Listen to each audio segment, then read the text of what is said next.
Assalamualaikum. Hai anak-anak, bagaimana kabar kalian? Semoga kalian selalu sehat, ceria, dan berada dalam lindungan Allah.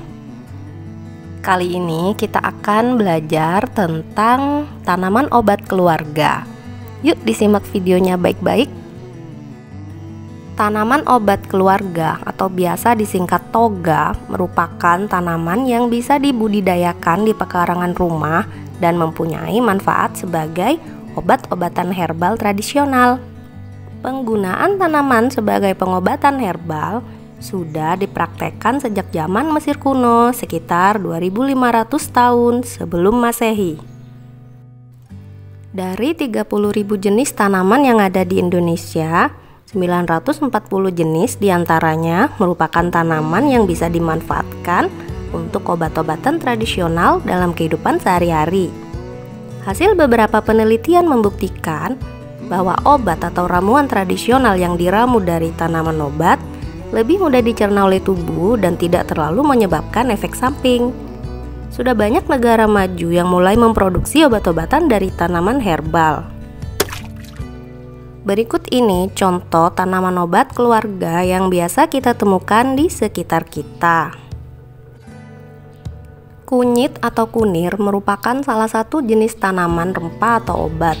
Kunyit atau kunir ini biasanya dimanfaatkan oleh masyarakat kita sebagai bahan bumbu dalam masakan. Namun ada juga yang memanfaatkan buah kunyit untuk kesehatan. Diyakini mampu mengobati berbagai jenis penyakit. Kunyit sangat baik ditanam saat awal musim hujan.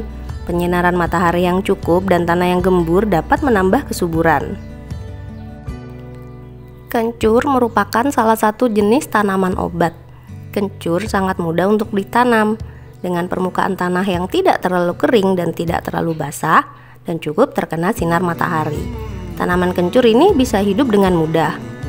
Kencur memiliki banyak manfaat mengobati berbagai macam penyakit seperti influenza, masuk angin, sakit kepala, batuk, dan keseleo. Tanaman jahe telah lama dikenal dan tumbuh baik di negeri kita. Jahe merupakan salah satu rempah penting. Tanah yang digunakan untuk penanaman jahe tidak boleh tergenang. Jahe memiliki banyak manfaat, antara lain bumbu masak, pemberi aroma dan rasa pada makanan, dan juga dapat memberi efek rasa panas dalam perut. Oleh karenanya, jahe juga digunakan sebagai bahan minuman penghangat tubuh. Selain itu juga, banyak juga menggunakan jahe dalam industri obat, minyak wangi, dan jamu tradisional. Daun sirih tergolong sebagai tanaman yang mengandung banyak air. Sekitar 85-90% daun sirih terdiri dari air. Karena itulah daun sirih juga rendah kalori dan rendah lemak. Per 100 gram daun sirih hanya mengandung 44 kalori dan 0,4-1% lemak. Daun sirih bermanfaat untuk menurunkan gula darah pada penderita diabetes, penangkal kanker, mempercepat penyembuh luka bakar, membantu menurunkan depresi, menjaga kesehatan mulut dan gigi, menjaga saluran pencernaan, dan juga mengobati mimisan. Lidah buaya tidak hanya sebatas menjadi tanaman hias di rumah. Lidah buaya juga sering dimanfaatkan sebagai obat dari bahan alami ataupun untuk kesehatan. Khasiatnya banyak digunakan sebagai perawatan tubuh bagi manusia ataupun untuk menyembuhkan luka. Manfaat dari lidah buaya diantaranya adalah sebagai obat pencahar, merawat rambut dan kulit kepala, mencegah penyakit gigi, menyembuhkan luka bakar, antioksidan tinggi, obat diabetes, dan juga sebagai bahan hand sanitizer. Buah mengkudu dikenal sebagai buah yang pahit. Oleh karena itu, buah ini jarang disukai banyak orang. Namun, siapa sangka jika buah mengkudu memiliki manfaat kesehatan yang menakjubkan. Iya, meskipun rasanya kurang enak di lidah, buah ini dipercaya dapat meredakan berbagai macam keluhan dan penyakit. Buah mengkudu dapat mengobati sakit pilek, pusing, diabetes, darah tinggi, rematik, jantung, bahkan HIV dan kanker. Dalam buah mengkudu terkandung nutrisi yang menyehatkan sehingga sangat baik untuk dijadikan obat. Daun kelor banyak ditemukan di halaman warga dan biasanya tumbuh liar. Secara ilmiah, daun kelor menyimpan banyak manfaat baik untuk kesehatan tubuh.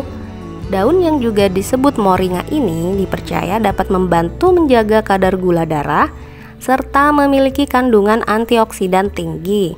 Selain itu, kandungan nutrisi daun kelor pun ternyata tak kalah baiknya memberikan nutrisi untuk tubuh. Salah satu manfaat dari daun kelor adalah kaya antioksidan, membantu menurunkan kadar gula darah, membantu peradangan, dan juga menurunkan kolesterol. Selain tanaman yang sudah disebutkan tadi, sebenarnya masih sangat banyak tanaman obat keluarga di sekitar kita yang bisa kita manfaatkan. Kita juga bisa mulai menanam salah satunya di halaman kosong di rumah kita. Lahan kosong yang tidak terawat membuat lingkungan kita menjadi kurang sedap dipandang, apalagi jika lahan itu kotor. Pemanfaatan lahan kosong di pekarangan sekolah atau rumah merupakan cara penghijauan sebagai wujud perilaku peduli lingkungan. Menanam tanaman pada lahan yang sudah lama tak terawat akan menyegarkan kembali lahan atau tanah itu. Salah satu cara menghijaukan lahan adalah dengan menanam tumbuhan yang bermanfaat bagi kita. Sekian video pembelajaran kali ini. Semoga kalian di rumah mulai tergerak untuk memanfaatkan lahan kosong di rumah untuk ditanami obat keluarga. Terima kasih. Wassalamualaikum.